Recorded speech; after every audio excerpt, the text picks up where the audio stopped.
Hello viewers, welcome to I school. তোমাদের সকলকে I স্কুলে স্বাগত জানাচ্ছি। আজকের পর্বে আমরা ক্লাস 5-এর অঙ্ক বইয়ের 226 পাতা থেকে শুরু করব। এর আগে আমরা 225 পাতা পর্যন্ত অঙ্ক সমাধান করেছি। আজকে দেখছি আমরা 226 পাতায় কী দেওয়া আছে। তো দেখো, গোলাকার পথে কিছু খুঁজি। এখানে বৃত্তের ধারণা দেওয়া হয়েছে। তো দেখো, গোলাকার জিনিস খুঁজি ও আঁকার চেষ্টা করি। আমরা এখন কয়েকটা চেনা বস্তুর সাহায্যে গোলাকার বৃত্ত কিছু আঁকবো। এই দেখো, এটা চায়ের কাপ। এর নিচের দিকটা তোমরা চায়ের কাপ দেখেছো, যে নিচের দিকটা যদি আমরা আঁকাই, মনে করো একটা চায়ের কাপ বসিয়ে দিলাম, তারপর চারদিক থেকে এভাবে আঁকাচ্ছি, তাহলে আমরা কী পাবো? একটা গোল পাবো। বা 5 টাকার কয়েন এটা বসালাম, 5 টাকার কয়েন বসিয়ে যদি আমরা চারদিক দিয়ে গোল দিই, তাহলে এই যে আকারটা পাচ্ছি, এই আকারটা হচ্ছে বৃত্ত আকার। এটা মনে করো ঘুড়ির আকার, সেটারও বৃত্ত আকার। এটা 2 টাকা পয়সা বা 1 টাকা পয়সা বা 10 টাকার কয়েন, সেগুলোকে যদি আমরা গোল করি, তাহলে আমরা যে আকারটা পাবো সেটাকে বলা হয় বৃত্ত। বোঝা গেল? এইভাবে যে বিভিন্ন মাপের ছোট বা বড় বৃত্ত পেলাম, তাদের প্রত্যেকটিতে বক্ররেখা একটি। কয়টা? এই যে বক্ররেখা দেখতে পাচ্ছেন, এটা হচ্ছে বক্ররেখা। আর সরলরেখা কি? সরলরেখা হবে, একদম সোজা হবে। এটা হচ্ছে বক্ররেখা। কয়টা বক্ররেখা আছে? বক্ররেখা একটি আছে। আর কীভাবে বৃত্ত আঁকা যায় খুঁজে দেখি। দেখো, এখানে একটা থালা নিচে, তোমরা থালা দেখেছো, থালার চারদিকে বৃত্ত পাবো, বা একটা ঝুড়ি, তার চারদিকে একটা বৃত্ত পাবো, তাই না? বা গামলা আছে, সেগুলো যদি বসাই দিলে বৃত্ত পাবো, তাই না? তো আর কিসের থেকে বৃত্ত পাবো তা খুঁজে দেখি ও আঁকি। তোমরা দেখবা যে যে মনে করো যে পায়খানার যেগুলো রিং পাটা বসায়, দেখেছো না? সেগুলো নিচের দিকটা গোল, বা ভিন্ন রকম জিনিস তোমরা দেখবা যেগুলা গোল আকৃতির, সেগুলো প্রত্যেকটা এক একটা বৃত্তের উদাহরণ। বোঝা গেল? চলে যাচ্ছে আমার নেক্সট পাতায়। কি বলেছে? যে বিভিন্ন দৈর্ঘ্যের সরলরেখাংশ আঁকার জন্য আমরা ড্যাশ এর সাহায্য নিই। সরল রেখাংশ আঁকার জন্য আমরা কিসের সাহায্য নিই? এই যে স্কেলের সাহায্য নিই, তাই না? তাহলে স্কেলের সাহায্য নিই। বিভিন্ন কোণের মাপ নেওয়ার জন্য আমরা কিসের সাহায্য নিই? এই যেটা চাঁদার সাহায্য নিই, তাই না? চাঁদা এর সাহায্য নিই। আচ্ছা, পেন্সিল কম্পাসের সাহায্যে নিয়ে আমরা বিভিন্ন আকারের ছোট বড় বৃত্ত আঁকার চেষ্টা করি। এবার বৃত্ত আঁকার জন্য আমাদের কী লাগবে? এই যে তোমাদের জ্যামিতি বক্সে আছে, সেখানে পেন্সিল কম্পাস আছে। এই পেন্সিল কম্পাসের সাহায্যে আমাদের বৃত্ত অঙ্কন করতে হবে। তাহলে কীভাবে বৃত্ত অঙ্কন করতে হবে আমরা একটু দেখে নিই। তো এখানে দেখো বলা আছে যে কীভাবে পেন্সিল কম্পাসের সাহায্যে বৃত্ত আঁকতে পারি দেখি। ঠিক আছে? পেন্সিল কম্পাসের এক ধারে কাটা থাকে, অপর প্রান্তে ছুচলো মুখওয়ালা পেন্সিল ঢুকিয়ে স্ক্রু দিয়ে মজবুত করে আটকাই। খাতার একটা বিন্দু নির্দিষ্ট করি, তারপরে বলা আছে কীভাবে আমাদের বৃত্ত আঁকতে হয়। তো আমরা একটা বৃত্ত আঁকাচ্ছি, ঠিক আছে?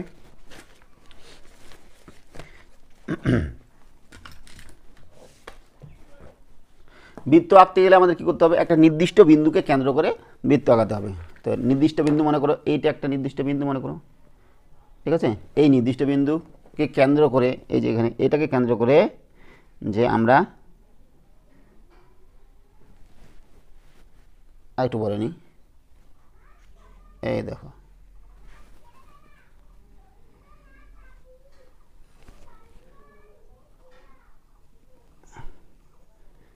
এই যে আমরা চিত্রটা পেলাম, এটাকে বলা হয় কি? বৃত্ত। কি বলা হয়? বৃত্ত। এর বৃত্তের এক একটা জিনিসের নাম আমরা জানবো। এই যে এটা নাম হচ্ছে কেন্দ্র। কি নাম? কেন্দ্র।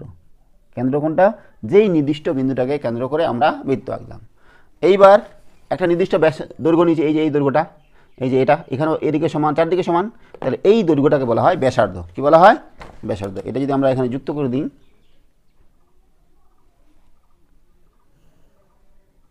বুঝতে পারছি, এটাকে বলা হয় ব্যাসার্ধ। আর এবার গোটাটাকে যদি যুক্ত করে দিই, এই গোটাটাকে যদি যুক্ত করে দিই, তাহলে যেটা পাবো তার নাম হচ্ছে ব্যাস। কি? এই গোটাটা হচ্ছে ব্যাস।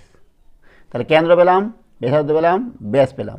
আর এই যে এই গোটা বক্র রেখাটা আছে, এই গোটাটাকে আমরা যদি এখান থেকে নিই এখানে পর্যন্ত নিই, সেটাকে বলা হয় পরিধি। কি বলা হয়? পরিধি। তাহলে কেন্দ্র পেলাম, কেন্দ্র হচ্ছে এটা, আর এটা হচ্ছে ব্যাসার্ধ, এটা হচ্ছে ব্যাস, এটা হচ্ছে পরিধি। এইবার এই মনে করো একটা বিন্দু, এই মনে করো বিন্দু, এই যে এখান থেকে এই অংশটা, বা এই যে কোনো জায়গায় আমরা কেটে নিতে পারি, এখান থেকে এটা কেটে নিতে পারি। এই যে বক্র অংশটা, পরিধির যে একটা ছোট ছোট অংশ নিই আমরা, এটাকে বলা হয় বৃত্তচাপ। কি বলা হয়? বৃত্তচাপ। এবার আমরা বৃত্তের পরিধির উপর যে কোনো দুটো বিন্দু যদি যুক্ত করি, মনে করো এই দুটো বিন্দু যুক্ত করলাম, যুক্ত করে যে সরল রেখাংশটা পাবো তাকে বলা হচ্ছে জে। কি বলা হয়? জে। তাহলে দেখো এটা একটা জে, আমরা এদিকে নিতে পারি, এদিকে নিতে পারি, যে কোনো জায়গায় নিতে পারি। যেটা কেন্দ্রবিন্দু দিয়ে যাবে সেটাও একটা জে, কিন্তু তার নাম হচ্ছে ব্যাস। কি নাম? তার হচ্ছে ব্যাস। কেন্দ্রবিন্দু দিয়ে যেই যেটা যাবে তার দৈর্ঘ্য হচ্ছে সব থেকে বড়। তাহলে বৃত্তের সব থেকে বড় দৈর্ঘ্যের যে হচ্ছে ব্যাস। বোঝা গেল? তাহলে বৃত্তের কেন্দ্র, ব্যাসার্ধ, ব্যাস, পরিধি, বৃত্তচাপ, যে আমরা এই প্রতিটা জিনিস আমরা জানলাম। বোঝা গেল? আমরা নাম দিতে পারি, এই কেন্দ্রের নাম আমরা ও দিতে পারি, এটার নাম এ বিন্দু দিতে পারি, বি বিন্দু দিতে পারি। তাহলে ওটা কি? কেন্দ্র। আর ও এটা হচ্ছে ব্যাসার্ধ। আর এ বিটা কি? ব্যাস। এবার লক্ষ্য করো, ও এ আর ও বি সমান না? এটা আর এটা দুটোই সমান না? তাহলে এ বিটা আমরা লিখতে পারি ও এ যোগ ও বি। আবার এটাও ব্যাসার্ধ, এটাও ব্যাসার্ধ, তাহলে কি হবে? এটাকে লিখতে পারি ব্যাস সমান সমান দুইটা ব্যাসার্ধ, মানে 2 গুণন ব্যাসার্ধ। বোঝা গেল? তাহলে ব্যাসার্ধ কি হবে? ব্যাস কি হবে? ব্যাসার্ধের দ্বিগুণ। আর ব্যাসার্ধ হবে ব্যাসের অর্ধেক। ঠিক আছে? তারপর চলে যাচ্ছে আমরা বইয়ের মধ্যে দেখো এখানে কি আছে, এখানে কিভাবে আঁকতে হয় আমরা যেটা আঁকলাম সেটা এখানে গল্পের আকারে দেওয়া হয়েছে। চলেছি নেক্সট পাতায়, 127 পাতায়। 127 পাতায় এখানে আমাদের দেওয়া আছে, দেখো একই বিন্দুতে কম্পাসকে বসিয়ে কতগুলি বৃত্ত পাই দেখি। এই যে একটা বিন্দু, মনে করো এই বিন্দুটাকে কেন্দ্র করে আমরা বৃত্ত অঙ্কন করেছি, এটা হয়েছে। একটু ব্যাসার্ধটা বাড়িয়ে দিলাম, তাহলে আরেকটা হলো। ব্যাসার্ধ আরেকটু বাড়িয়ে দিলাম, আরেকটা হলো। ব্যাসার্ধ আরেকটু বাড়িয়ে দিলাম, তাহলে আমরা যদি আঁকাতে চাই তাহলে অসংখ্য আঁকাতে পারবো, তাই না? তো দেখো মনে করো এই যে আমাদের আমরা বৃত্তটা এঁকেছিলাম, ঠিক একই রকমভাবে যদি আমরা নিই, মনে করো এইটুকু ব্যাসার্ধ নিলাম, ব্যাসার্ধ নিয়ে আমরা বৃত্ত অঙ্কন করছি। এটা একটা বৃত্ত হলো তো? এর ব্যাসার্ধ আছে একটা, আর ব্যাসার্ধটা মনে করো একটু বাড়িয়ে দিলাম, তাহলে দেখো আরেকটা নতুন বৃত্ত পেলাম। কেন্দ্র কিন্তু একটাই, কেন্দ্র চেঞ্জ হয়েছে, কেন্দ্র একটাই আছে। আর একটু ব্যাসার্ধ বাড়ালাম, তাহলে বৃত্তটা আরও বড় হয়ে গেল। তার মানে কি বোঝা যাচ্ছে? যে বৃত্তের ব্যাসার্ধ আমরা যত বাড়াবো বৃত্তটা তত বড় হতে থাকবে, তাই না? তাহলে যদি বলে যে একটা বিন্দুকে কেন্দ্র করে কতগুলো বৃত্ত অঙ্কন করা যাবে, একটা বিন্দুকে কেন্দ্র করে অসংখ্য বৃত্ত অঙ্কন করা যাবে, যাদের কেন্দ্র এক থাকবে কিন্তু ব্যাসার্ধ আলাদা আলাদা হবে। এই হচ্ছে আমাদের যে চিত্রটা দেওয়া আছে। বুঝা গেল? আমাদের বইয়ে যে চিত্রটা দেওয়া আছে সেই চিত্রটা আমরা আঁকানোর চেষ্টা করলাম। তারপরে এখানে আমাদের কিছু গল্প দেওয়া আছে, এটা তোমরা পড়ে নেবে, আমি আর পড়ছি না। নেক্সট পাতায় দেখো, নেক্সট পাতায় কী দেওয়া আছে, যে বৃত্তের পরিধি সম্বন্ধে বলা হয়েছে আর বৃত্তের ক্ষেত্রফল সম্বন্ধে বলা হয়েছে। কোনো বৃত্তাকার মাঠের বৃত্তের উপর কোনো একটি বিন্দু থেকে মাঠের ধার বরাবর হাঁটতে শুরু করে আবার সেই বিন্দুতে ফিরে আসতে যে দৈর্ঘ্যের পথ অতিক্রম করতে হয় তা হলো বৃত্তের পরিধি। এই যে আমরা পরিধি জানলাম না, এই যে পরিধি জানলাম, তোমরা দেখো পরিধি হচ্ছে এইখান থেকে শুরু করে এই গোটা রাস্তাটা, মানে তুমি হেঁটে হেঁটে যাচ্ছ, হাঁটে হাঁটে হাঁটে এখানে আসলা, তাহলে যতটা পথ অতিক্রম করবে সেটাই হচ্ছে তার পরিধি। ঠিক আছে? এই গোটাটাই হচ্ছে পরিধি। আমরা বর্গক্ষেত্র নিয়েছি, বর্গক্ষেত্রের পরিধি আমরা জানি যে এইটা যোগ এইটা যোগ এইটা যোগ এটা, বা আয়তক্ষেত্র যাই নিয়েছি তাদের পরিধি হচ্ছে এটা যোগ এটা যোগ এটা যোগ এটা, মানে চারদিক দিয়ে বেড়া দিতে যতটা দৈর্ঘ্যের বেড়া লাগবে বা চারদিক দিয়ে হেঁটে যেতে যতটা পথ অতিক্রম করতে হবে সেটাই হচ্ছে তার পরিধি। ঠিক আছে? তারপরে দেখো এখানে আমাদের কিছু প্রশ্ন আছে মনে হয়, বলো দেখি। দুটো বৃত্তাকার মাঠের ব্যাসার্ধের দৈর্ঘ্য যথাক্রমে 15 মিটার ও 10 মিটার। দুটো মাঠের ধার বরাবর বেড়া দিতে হবে, কোন বেড়ার দৈর্ঘ্য বেশি হবে? দেখো ব্যাসার্ধ একটা হচ্ছে 15 মিটার, একটা হচ্ছে 10 মিটার, তাহলে বড় কি? এর 15 মিটার। তাহলে এই যদি ব্যাসার্ধ বড় হয় তাহলে বৃত্তটাও বড় হবে, বৃত্ত বড় হলে পরিধিও বড় হবে, আর বৃত্ত ছোট হলে পরিধিও ছোট হবে। তার মানে এই 15 মিটার দৈর্ঘ্যের ব্যাসার্ধের বৃত্তের চারিদিকে আমাদের বেড়া দিতে বেশি কোন বেড়ার দৈর্ঘ্য বেশি হবে? এই বৃত্তের, তাই না? তাহলে আমরা এটা লিখতে পারি বা তোমরা মুখে মুখেই করতে পারো।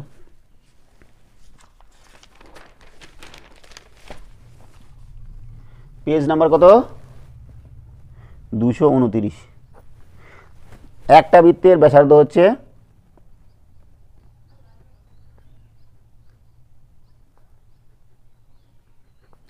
সমান 15 মিটার, অপর বৃত্তের ব্যাসার্ধ সমান 10 মিটার। তাহলে যার ব্যাসার্ধ বেশি তার পরিধিও বেশি, যার ব্যাসার্ধ কম তার পরিধিও কম। তাহলে দুটো মাঠের ধার বরাবর বেড়া দিতে হবে, কোন বেড়ার দৈর্ঘ্য বেশি লাগবে? 15 মিটার দৈর্ঘ্যের ব্যাসার্ধের বৃত্তের চারিদিকে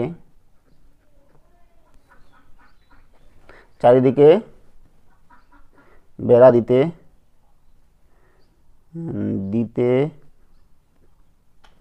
বেশি দৈর্ঘ্যের বেড়া লাগবে, তাই না? তাহলে 1 নম্বরটা হয়ে গেল। তারপরে দেখো 2 নম্বর কি বলেছে, যে তামার তার দিয়ে দুটি বৃত্তাকার রিং তৈরি করব।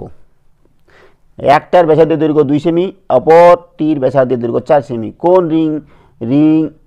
কোন রিংয়ের জন্য বেশি তামার তার লাগবে? দেখো এর ব্যাসার্ধ 2 সেমি আর এর হচ্ছে 4 সেমি, তাহলে অবশ্যই এর বেশি লাগবে, তাই না? 2 নম্বর,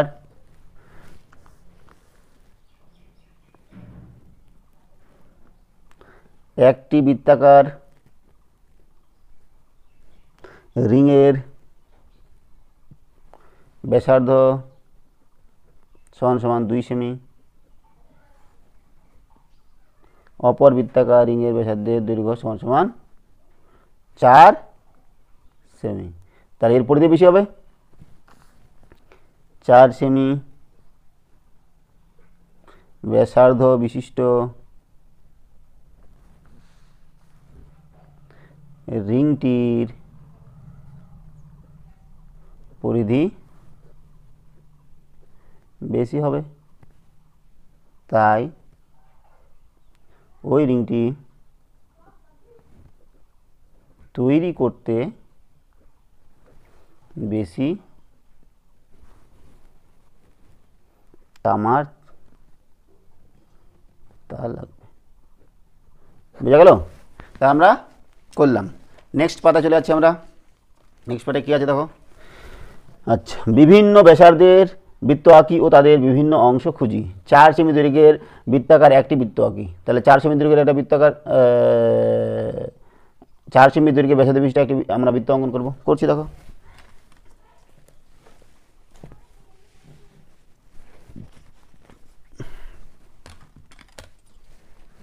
তাহলে 4 সেমি কত নাম্বার? পেজ নাম্বার হচ্ছে আমাদের 230 পেজ। ব্যাসার্ধের দৈর্ঘ্য বলেছে কত? 4 সেমি। তাহলে 4 সেমি নিচ্ছি।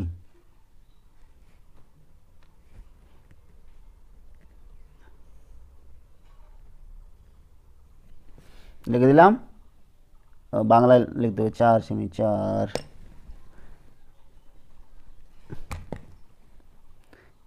4 সেমি, তাই না? তাহলে এই 4 সেমির সমান করে আমরা একটা ব্যাসার্ধ নিব। হলো, এই হচ্ছে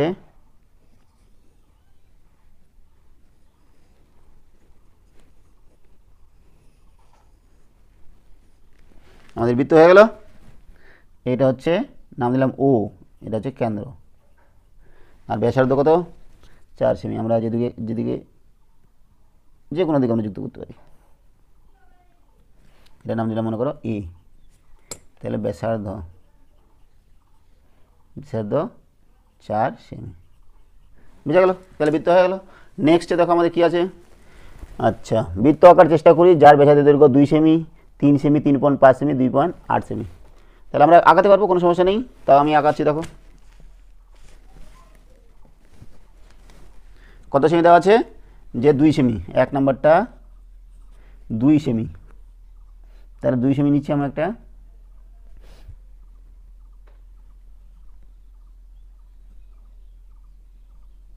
এই হচ্ছে 2 সেমি, 2 সেমি, 2 সেমি সমান করে একটা বৃত্ত অঙ্কন করব।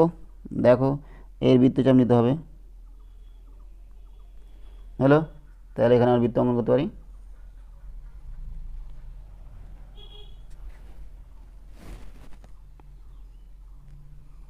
বৃত্ত হয়ে গেল।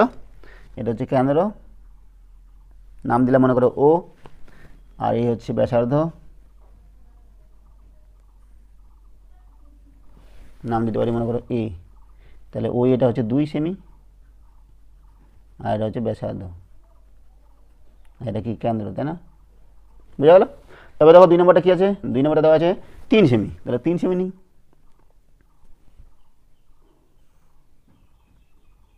3 সেমি হয়ে গেল, 3 সেমি, তাহলে 3 সেমি দৈর্ঘ্য আমরা নিব। ঠিক আছে, তাহলে একটা বৃত্ত অঙ্কন করছি। দেখো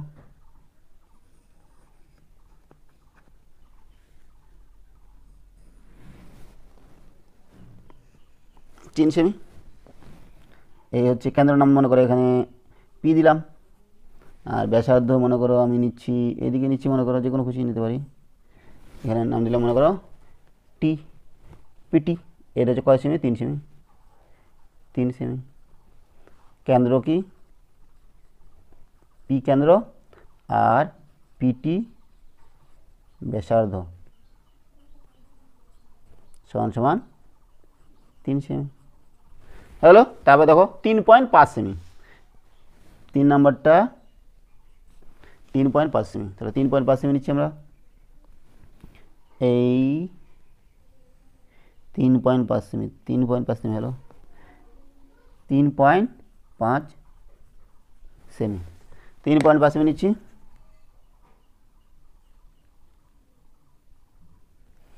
তিন 3.5 সেমি নিয়ে বৃত্ত অঙ্কন করব।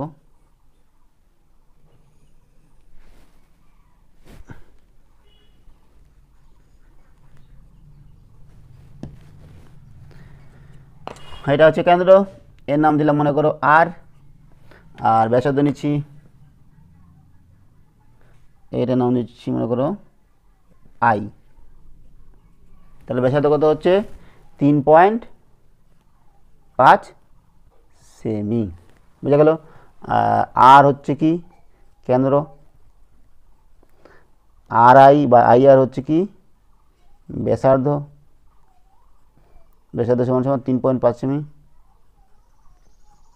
ঠিক আছে,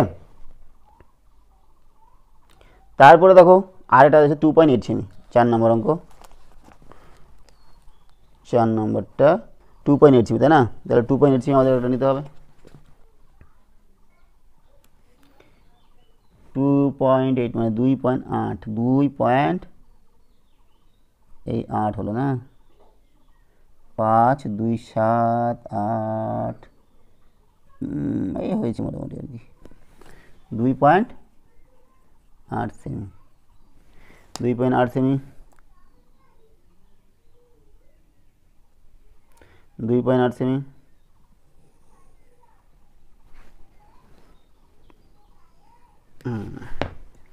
এই বৃত্তের নাম দিলাম, কেন্দ্রের নাম দিলাম মনে করো এস,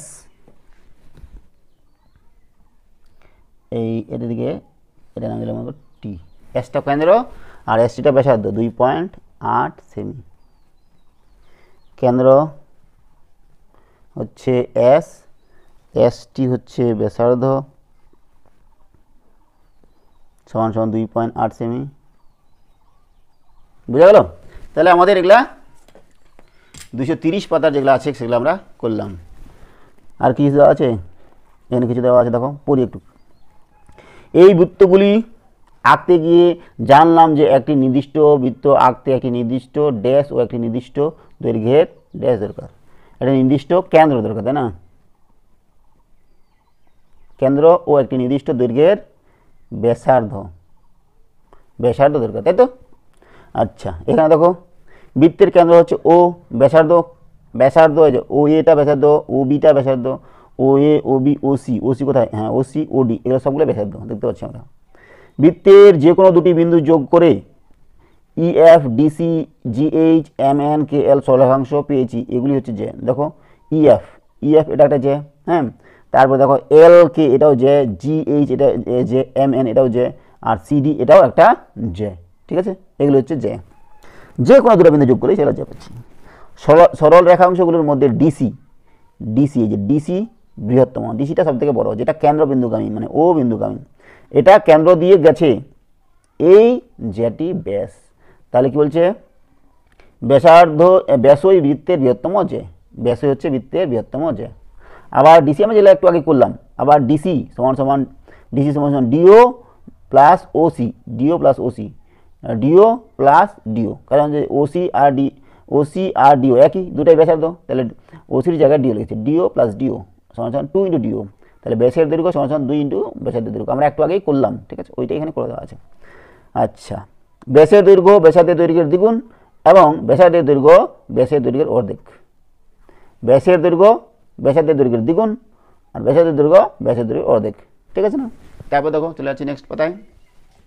নেক্সট পাতায় কী দেওয়া আছে, আমরা একটু আগে যেগুলো করলাম সেগুলাই কাকে বলে সেগুলো দেওয়া আছে। দেখো বৃত্ত থেকে কি কি পেলাম, পরিধি, পরিধি কাকে বলে যদি আসে, যে নির্দিষ্ট বৃত্ত বক্রপথে বক্ররেখা দিয়ে বৃত্তটি তৈরি হয় তার দৈর্ঘ্যই হচ্ছে পরিধি। এই যে আমরা করলাম, এই যে বক্রপথটা এটাই হচ্ছে পরিধি। তাহলে পরিধি এখানে সংজ্ঞা দেওয়া আছে, যে নির্দিষ্ট বক্রপথ দিয়ে বৃত্তটি তৈরি হয় তার দৈর্ঘ্য হচ্ছে পরিধি। কেন্দ্র কি, যেই নির্দিষ্ট বিন্দুকে কেন্দ্র করে বৃত্ত অঙ্কন করা হয়। বৃত্তাকার ক্ষেত্রের ভেতরের একটি নির্দিষ্ট বিন্দু থেকে বৃত্তের প্রত্যেক বিন্দুর দূরত্ব সমান, সেই নির্দিষ্ট বিন্দু বৃত্তের কেন্দ্র। তাহলে যে কোনটা, বৃত্তের যে কোনো দুটি বিন্দু যোগ করলে যে সরলরেখাংশ পাই সেটি বৃত্তের যে, বৃত্তের যে কোনো দুটি বিন্দু যোগ করলে সেটা যেটা পাচ্ছি সরলরেখাংশ সেটা হচ্ছে যে। ব্যাস কোনটা, বৃত্তের বৃহত্তম যে, যা বৃত্তের কেন্দ্রবিন্দুগামী তা হচ্ছে ব্যাস। ঠিক আছে, তারপর দেখো ব্যাসার্ধ কোনটা, বৃত্তের কেন্দ্র ও বৃত্তের যে কোনো বিন্দুর সংযোগকারী সরলরেখাংশ হলো ব্যাসার্ধ। বৃত্তের কেন্দ্র ও বৃত্তের যে কোনো বিন্দুর সংযোগকারী সরলরেখাংশ হচ্ছে বৃত্তের ব্যাসার্ধ। কেন্দ্র থেকে বৃত্তের পর যে কোনো জায়গায় আমরা যোগ করব ব্যাসার্ধ। বৃত্তচাপ কি, বৃত্তের যে কোনো অংশ হচ্ছে বৃত্তচাপ। এই যে বৃত্তের যে কোনো অংশ আমরা করেছি হচ্ছে বৃত্তচাপ, এগুলো আমরা সবই করেছি। তারপর দেখো বৃত্তের এই অংশটি বৃত্তচাপ। এই যে মনে করো এটা করে বৃত্ত, এর এইটুকু অংশ এটা হচ্ছে বৃত্তচাপ, বুঝা গেল, মানে অংশগুলোকে বৃত্তচাপ বলছে। বৃত্তের অর্ধাংশকে বলে অর্ধবৃত্ত। এই যে মনে করো বৃত্ত, এটা এর অর্ধেকটা নিই, এটাকে বলা হয় অর্ধবৃত্ত। কি বলা হয়, অর্ধবৃত্ত। তাহলে এই হচ্ছে আমাদের 231 পাতা পর্যন্ত সমাধান। তাহলে আজকে আমরা এখানে রাখছি, সঙ্গে থাকার জন্য অসংখ্য ধন্যবাদ। দেখা হচ্ছে পরে ভিডিওতে। Have a nice